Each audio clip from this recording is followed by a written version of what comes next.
Hello everyone, welcome back to the channel.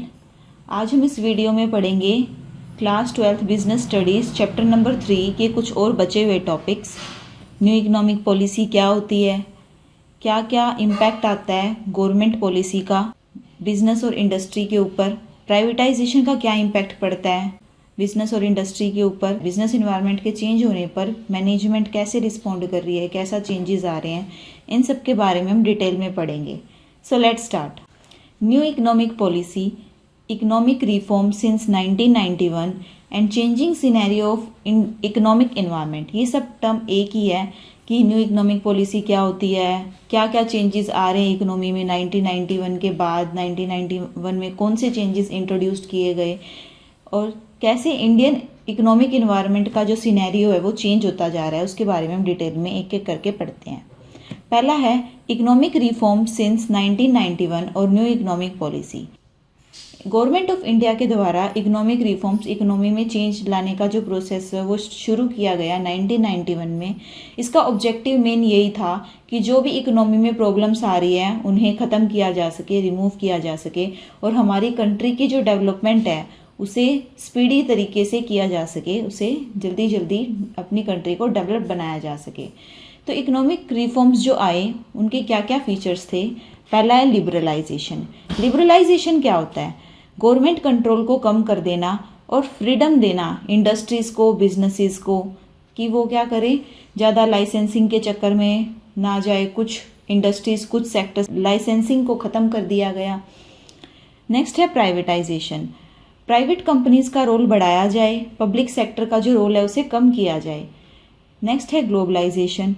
Indian economy को world की economy के साथ कनेक्ट करना चाहिए ताकि फॉरेन ट्रेड जो है वो बढ़ सके और फॉरेन इन्वेस्टमेंट भी बढ़ सके। ये सारे जो रिफॉर्म हैं ये इसीलिए लाए गए ताकि इकोनॉमिक ग्रोथ अच्छी हो जाए, फॉरेन इन्वेस्टमेंट को अट्रैक्ट कर पाएँ हम इंडिया की तरफ और बिजनेस को ज़्यादा अपॉर्चुनिटीज़ मिले। तो एक एक करके हम इन फीचर्स को पढ़ते हैं डिटेल में। फर्स्ट है लिबरलाइजेशन। लिबरलाइजेशन क्या होता है? गवर्नमेंट के कंट्रोल को, जो अननेसेसरी गवर्नमेंट का कंट्रोल है बहुत ज़्यादा, उसे रिमूव करना और इकोनॉमी को फ्री और कॉम्पिटिटिव बनाना। इसके मेन फीचर्स क्या क्या होंगे? लाइसेंसिंग की जो नीड थी कुछ इंडस्ट्रीज़ में, उनको रिमूव कर दिया गया। लाइसेंस सिस्टम को कुछ इंडस्ट्रीज़ में रिमूव कर दिया गया।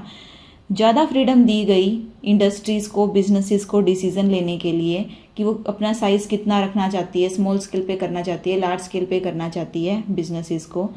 Removing restriction on the movement of goods from one place to the another.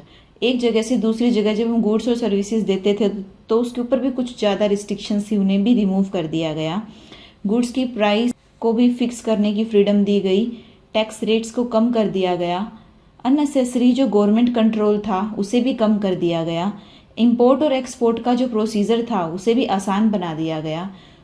और फॉरेन कैपिटल और टेक्नोलॉजी को अट्रैक्ट करने के लिए हमने क्या किया, ये सब किया ताकि फॉरेन कैपिटल और टेक्नोलॉजी को अट्रैक्ट करना आसान हो जाए। नेक्स्ट है प्राइवेटाइजेशन। प्राइवेटाइजेशन क्या होता है? इसके अंदर पब्लिक सेक्टर एंटरप्राइजेज, जो गवर्नमेंट की एंटरप्राइजेज थी, गवर्नमेंट के बिजनेसेस थे, उसका कंट्रोल किसे दे दिया जाता है? प्राइवेट सेक्टर को। या तो पूरा ही दे दिया जाता है या फिर कुछ हिस्सा भी दिया जा सकता है। इसके मेन फीचर्स क्या होंगे? पब्लिक सेक्टर के रोल को कम करेंगे और प्राइवेट सेक्टर के रोल को हम बढ़ाएंगे ताकि गवर्नमेंट के ऊपर जो एक्स्ट्रा फाइनेंशियल बर्डन है वो भी क्या हो जाए, कम हो जाए। गवर्नमेंट मशीनरी का जो साइज़ है उसे भी कम कर देंगे। इकोनॉमिक डेवलपमेंट हमारी स्पीडीली जल्दी हो सके उसके ऊपर ध्यान देंगे। मैनेजमेंट जो है एंटरप्राइजेस की उसे हमें सुधारना है, इम्प्रूव करना है। गवर्नमेंट की जो इनकम है उसे भी हम बढ़ाना चाहते हैं, इसलिए प्राइवेटाइजेशन करते हैं। कंपटीशन को बढ़ाने के लिए भी ओपन इंडस्ट्रीज़ के अंदर इसीलिए भी क्या किया जाता है, प्राइवेटाइजेशन किया गया। नेक्स्ट है ग्लोबलाइजेशन। ग्लोबलाइजेशन क्या होता है? एक कंट्री की इकोनॉमी को एंटायर अदर वर्ल्ड की इकोनॉमी के साथ जोड़ना, इसे क्या बोला जाता है, ग्लोबलाइजेशन। हम क्लोज्ड इकोनॉमी की तरह काम नहीं करेंगे, हमने अपनी इकोनॉमी को ओपन कर दिया, अब हम बाहर इंटरनेशनली भी डील कर पाएंगे। इसके फीचर्स क्या होंगे? Free flow of goods and services between the countries without any extra restriction. Up to a level हम रिस्ट्रिक्शंस कम कर दिए जाते हैं। गुड्स और सर्विसेज को हम एक कंट्री से दूसरी कंट्री में ईजिली भेज सकते हैं। Free flow of capital between the countries, investment भी हम बाहर कर सकते हैं। Free flow of information technology across the countries, हम अपनी टेक्नोलॉजीज़ को भी शेयर करते हैं कंट्री टू कंट्री। जो पर्सनस है वो भी एक कंट्री से दूसरी कंट्री में जाके काम कर सकता है। Similar methods for solving international conflict and problem, इसीलिए भी क्या किया गया, ग्लोबलाइजेशन आया। ये इसके फीचर्स थे। सो नेक्स्ट है ऑब्जेक्टिव्स ऑफ इकोनॉमिक रिफॉर्म्स। ये जो इकोनॉमिक के अंदर चेंजेस आए, रिफॉर्म्स आए, इनका मेन एम क्या था? इसका मेन एम यही था कि जो हमारी इंडस्ट्रियल सिस्टम है वो मॉडर्न बन जाए, फॉरेन इन्वेस्टमेंट को हम अट्रैक्ट कर सकें, अननेसेसरी जितना भी कंट्रोल है उसे क्या किया जाए, कम किया जाए या फिर हटा ही दिया जाए। प्राइवेट इन्वेस्टमेंट को इनकरेज करना चाहते थे, ज़्यादा से ज़्यादा प्राइवेट क्या हो, इन्वेस्टमेंट बिजनेसेस के अंदर हो। इंडिया की इकोनॉमी को वर्ल्ड की इकोनॉमी से कनेक्ट कर लेंगे। फिस्कल डिफिसिट को कंट्रोल करने के लिए भी क्या लेके आए, इकोनॉमिक रिफॉर्म लेके आए। फिस्कल डिफिसिट क्या होता है? गवर्नमेंट का एक्सपेंडिचर ज़्यादा है, गवर्नमेंट की इनकम कम है, तो हम एक्सपेंडिचर को या तो कम करेंगे या फिर हम इनकम को बढ़ाएंगे ताकि हम फिस्कल डिफिसिट को करेक्ट कर सके, उसे कंट्रोल कर सके। इंक्रीजिंग फॉरेन एक्सचेंज रिजर्व, हम ज़्यादा से ज़्यादा एक्सपोर्ट करने की कोशिश करेंगे, इंपोर्ट कम करने की कोशिश करेंगे ताकि हमारा जो फॉरेन एक्सचेंज रिजर्व है वो क्या हो जाए, बेटर हो जाए। Controlling loss making public sector enterprises, जिन पब्लिक सेक्टर एंटरप्राइजेज में सरकारी जो भी हमारे सेक्टर थे, उन इंडस्ट्रीज में जो लॉस हो रहा था उसको कंट्रोल करने के लिए भी क्या किया गया, इकोनॉमिक रिफॉर्म्स लेकर आए। नेक्स्ट है major steps of economic reforms. Economic reforms जो हम चेंजेस हम लेके आए उसके लिए क्या क्या स्टेप्स लिए गए। गवर्नमेंट ऑफ इंडिया ने बहुत सारे चेंजेस, मेजर स्टेप्स लिए इकोनॉमिक रिफॉर्म्स के लिए, जो थे new industrial policy, new trade policy, fiscal reforms, monetary reforms आए, कैपिटल मार्केट में भी कुछ चेंजेस रिफॉर्म्स आए, प्राइस कंट्रोल को रिमूव कर दिया गया। फर्स्ट है new industrial policy. New industrial policy के अंदर क्या था, इसके अंदर पब्लिक और प्राइवेट सेक्टर की इकोनॉमिक डेवलपमेंट के अंदर जो रोल है ना कंट्री की, उसे क्लियरली डिफाइन किया गया कि न्यू इंडस्ट्रियल पॉलिसी के अंदर हमने क्या किया, इंडस्ट्रीज़ को, कुछ इंडस्ट्रीज़ को फ्री कर दिया कि गवर्नमेंट कंट्रोल से उन्हें ज़्यादा लाइसेंसिंग की ज़रूरत नहीं है, लाइसेंस से उन्हें फ्री कर दिया गया। मॉडर्न टेक्नोलॉजी को इम्पोर्टेंस दी हमने, मॉडर्नाइजेशन की तरफ हम ताकि जाएं। पब्लिक सेक्टर का जो रोल है उसे कम कर दिया गया, फॉरेन इन्वेस्टमेंट को इनकरेज किया हमने इनसे। दूसरा है new trade policy. Trade policy क्या होती है? ऐसी पॉलिसी जिसके थ्रू हम फॉरेन ट्रेड करते हैं, एक कंट्री से दूसरी कंट्री में गुड्स भेजते हैं, उसको कंट्रोल करना और रेगुलेट करना न्यू ट्रेड पॉलिसी का काम था। इसके फीचर्स क्या थे? ट्रेड को भी फ्री कर दिया गया, अननेसेसरी जो रिस्ट्रिक्शंस लगी हुई थी ना कि आप इतनी क्वांटिटी के गुड्स बेच सकते हो, इतनी क्वांटिटी के वहाँ से खरीद सकते हो, इससे ज़्यादा नहीं बेच सकते, इन सबको रिमूव कर दिया गया। ऑल ट्रेड रिस्ट्रिक्शंस को सबको रिमूव कर दिया गया और इंपोर्ट और एक्सपोर्ट को ईजियर बना दिया गया। इसके अंदर हम गुड्स मंगवा भी बहुत आसानी से सकते हैं और भेज भी बहुत आसानी से सकते हैं, उसके प्रोसीजर को ईजी कर दिया गया। नेक्स्ट है फिस्कल रिफॉर्म्स। फिस्कल रिफॉर्म्स क्या होते हैं? फिस्कल पॉलिसी जो गवर्नमेंट की है, फिस्कल पॉलिसी क्या होती है, जिसके अंदर गवर्नमेंट के इनकम और एक्सपेंडिचर्स को कंट्रोल करने की बात की जाती है। फिस्कल डिफिसिट जो अराइज होता है उसी के लिए क्या आया, फिस्कल रिफॉर्म्स किए गए। फिस्कल डिफिसिट क्या होता है? गवर्नमेंट के एक्सपेंडिचर्स तो ज़्यादा है पर उसकी जो इनकम है वो कम है। तो एक्सपेंडिचर जब ज़्यादा हो और इनकम कम हो तो उसे बोला जाता है फिस्कल डेफिसिट। नेक्स्ट है gross domestic product, GDP. GDP क्या होता है? जो टोटल वैल्यू सभी गुड्स और सर्विसेज कंट्री के अंदर प्रोड्यूस की जाती है, उनसे जो टोटल वैल्यू बनती है एक साल के अंदर, उसे ही बोला जाता है जीडीपी। फिस्कल डिफिसिट को मेज़र किया जाता है जीडीपी की परसेंटेज की फॉर्म के अंदर। नेक्स्ट है मॉनेटरी रिफॉर्म्स। मॉनेटरी रिफॉर्म्स क्या होते हैं? ये मॉनेटरी पॉलिसी क्या होती है पहले ये जानते हैं। मॉनेटरी पॉलिसी क्या होती है? सेंट्रल बैंक जो कि हमारा आरबीआई है, वो इकोनॉमी के अंदर मनी की सप्लाई को कंट्रोल करने का काम करता है। और वो किस पॉलिसी के थ्रू करता है? Monetary policy. इसका मेन एम क्या होता है? ताकि जो हमारी इकोनॉमी है उसके अंदर स्टेबिलिटी बनी रहे और हम मनी सप्लाई के ऊपर कंट्रोल कर सकें और ग्रोथ की तरफ भी चलते रहें। जो चेंजेस इस पॉलिसी में किए जाते हैं उन्हें ही बोला जाता है मॉनेटरी रिफॉर्म्स। नेक्स्ट है capital market reform. Capital market क्या होता है? कैपिटल मार्केट जिसके अंदर लॉन्ग टर्म सिक्योरिटीज़ को सेल और परचेज किया जाता है, उसे ही क्या बोला जाता है? कैपिटल मार्केट बोला जाता है। तो मेन रिफॉर्म्स कौन कौन से आए कैपिटल मार्केट के अंदर? Security exchange board of India को इस्टेब्लिश किया गया जिसे हम सेबी के नाम से भी जानते हैं, ये क्या करता है, कैपिटल मार्केट को कंट्रोल करता है और उसे रेगुलेट भी करता है। डिबेंचर के ऊपर जो इंटरेस्ट रेट मिलता है उसकी जो रिस्ट्रिक्शंस थी उसे भी रिमूव कर दिया गया। प्राइवेट कंपनी को अलाउ किया कि वो भी म्यूचुअल फंड्स को इस्टेब्लिश कर सकती है। नेक्स्ट है डिसमेंटलिंग प्राइस कंट्रोल। गवर्नमेंट ने क्या किया, बहुत सारे जो प्रोडक्ट थे उसके प्राइस कंट्रोल लगा रखा था, तो उसे गवर्नमेंट ने रिमूव कर दिया। प्राइस कंट्रोल क्या होता है, जिसके अंदर किसी भी प्रोडक्ट की प्राइस गवर्नमेंट फिक्स करती है तो उसे क्या बोलते हैं, प्राइस कंट्रोल। इसमें मेन चेंजेस क्या है, प्राइस कंट्रोल कुछ प्रोडक्ट जैसे कि फर्टिलाइजर, स्टील, आयरन, इनके ऊपर लगाया हुआ था, उसे रिमूव कर दिया गया। और जो ये रिस्ट्रिक्शंस थी कि हम इन गुड्स को इंपोर्ट नहीं कर सकते, इन सब को भी हटा दिया गया। नेक्स्ट टॉपिक है impact of change in government policy on business and industry. Government की जो पॉलिसीज़ थी इनमें जो चेंजेस आए उनका क्या प्रभाव पड़ा बिजनेस और इंडस्ट्री के ऊपर, उनको एक एक करके पढ़ते हैं। फर्स्ट है इंक्रीजिंग कंपटीशन। गवर्नमेंट पॉलिसी में चेंज आने के कारण बिजनेस और इंडस्ट्रीज़ के अंदर जो कंपटीशन था वो बढ़ गया। बिजनेसेस जो है उनको ज़्यादा कंपटीशन फेस करना पड़ा टेलीकम्युनिकेशन एरिया में, एयरलाइन, बैंकिंग, इंश्योरेंस, इन सब में जो कंपटीशन है वो बढ़ता ही जा रहा है। इनके कॉम्पिटिटर कौन होते हैं, पुरानी इंडियन कंपनीज, नई Indian companies, MNCs, multinational company जो बाहर से आके हमारी इंडिया के अंदर क्या कर रही है, बिजनेस कर रही है। Imported products from the foreign countries, जो लोग बाहर से इम्पोर्ट कर रहे हैं प्रोडक्ट्स को और हमारे यहाँ बेच रहे हैं, ये सब क्या है, मेन कॉम्पिटिटर्स हैं। इस कॉम्पिटिशन के कारण ही कंपनीज अपनी क्वालिटीज़ को इम्प्रूव कर रही है, क्योंकि अगर एक पर्सन किसी गुड्स को परचेज करने जाएगा तो बेटर क्वालिटी की तरफ ही जाएगा। तो इसीलिए जो कंपनीज है वो अपनी प्रोडक्ट और सर्विसेज की क्वालिटी को इम्प्रूव कर रही है कंपटीशन के कारण ही। नेक्स्ट है मोर डिमांडिंग कस्टमर।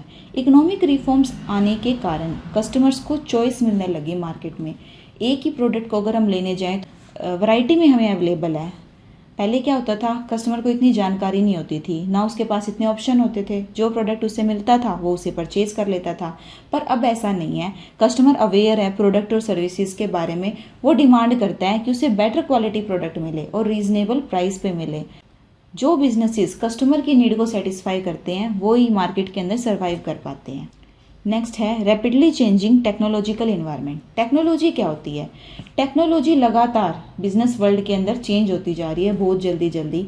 कोई भी अगर बिजनेस या कंपनी है वो सर्वाइव करना चाहती है तो उसे क्या करना पड़ेगा, मॉडर्न टेक्नोलॉजी का यूज़ करना पड़ेगा, इम्प्रूव प्रोडक्ट की क्वालिटी को लगातार सही बेटर बनाना पड़ेगा और न्यू मेथड्स ऑफ प्रोडक्शन को अडॉप्ट करना पड़ेगा, तभी वो क्या कर पाएगी, सर्वाइव कर पाएगी। जो कंपनी टेक्नोलॉजी के अकॉर्डिंग खुद को अपग्रेड नहीं करती वो मार्केट से बाहर हो जाती। नेक्स्ट है need for change. Economic reforms आने से पहले बिजनेस एनवायरनमेंट लगभग स्टेबल था, पर इकोनॉमिक रिफॉर्म आने के बाद इसके अंदर बहुत जल्दी चेंजेस आ रहे हैं। जैसे कि बिजनेस को उसी चेंजेस के अकॉर्डिंग खुद को अडेप्ट करना पड़ता है और गवर्नमेंट की पॉलिसीज़ जो है, बिजनेस स्ट्रेटजीज जो है वो भी लगातार चेंज होती जा रही है इसी के कारण। नेक्स्ट है need for developing human resource. Business की सक्सेस जो है वो डिपेंड करती है कि उसके जो एम्प्लॉय है, ह्यूमन रिसोर्स है, वो कितने स्किल्ड है, कितने ट्रेंड है।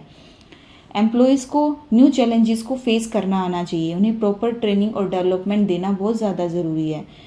स्किल्ड ह्यूमन रिसोर्स की जो डिमांड है वो भी मार्केट के अंदर इंक्रीज होती जा रही है इंडिया के अंदर। नेक्स्ट है मार्केट ओरिएंटेशन। बिजनेसेस जो है वो कस्टमर की नीड के ऊपर फोकस करते हैं और मार्केट की डिमांड के ऊपर फोकस करते हैं।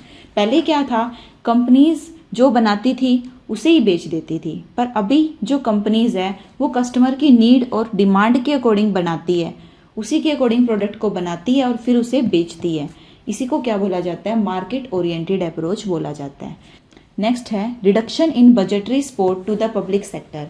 इकोनॉमिक रिफॉर्म्स के कारण जो पब्लिक सेक्टर एंटरप्राइजेज है उनका जो फाइनेंशियल सपोर्ट है, गवर्नमेंट का जो फाइनेंशियल सपोर्ट होती है वो कम होता जा रहा है।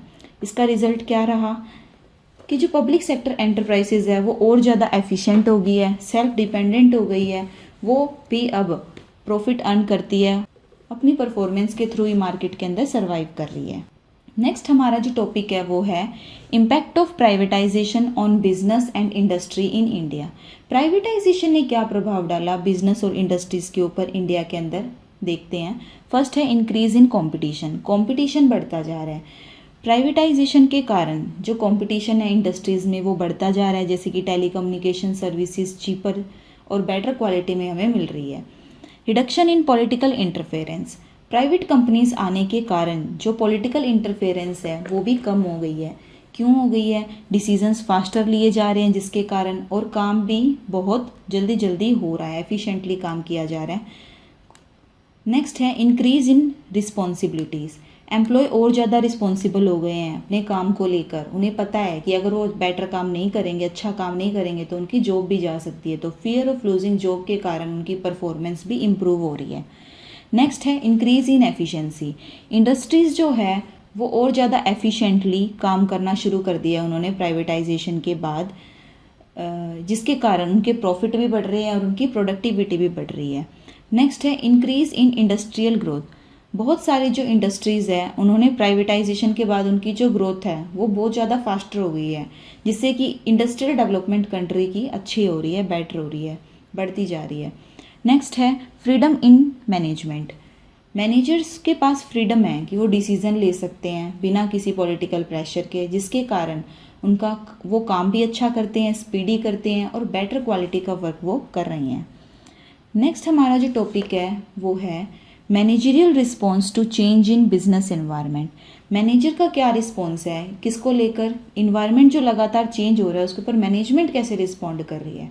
तो बिजनेस एनवायरनमेंट क्या होता है? सारे एक्सटर्नल फैक्टर्स जो बिजनेसेस को अफेक्ट कर रहे हैं, जिसका बिजनेस के ऊपर कोई भी कंट्रोल नहीं है, कंट्रोल से बाहर है, उसे क्या कहा जाता है? बिजनेस एनवायरनमेंट कहा जाता है।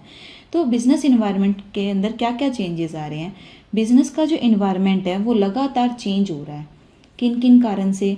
कंज्यूमर के टेस्ट और प्रेफरेंसेस बदलती जा रही है, सप्लायर की पॉलिसीज़ और बिहेवियर बदलते जा रहे हैं, कंपटीशन बढ़ता जा रहा है, नई कंपनीज मार्केट में आ रही है, इसीलिए पब्लिक का ओपिनियन और सोशल एटीट्यूड भी चेंज हो रहा है।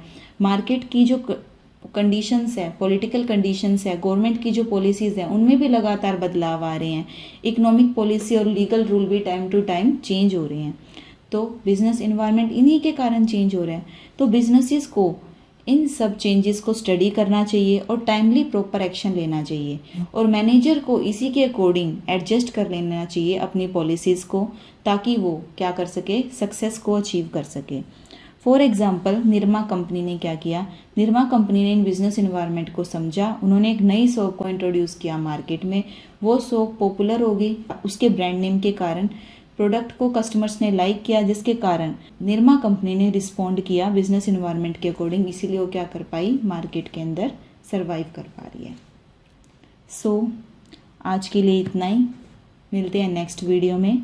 So thanks for watching.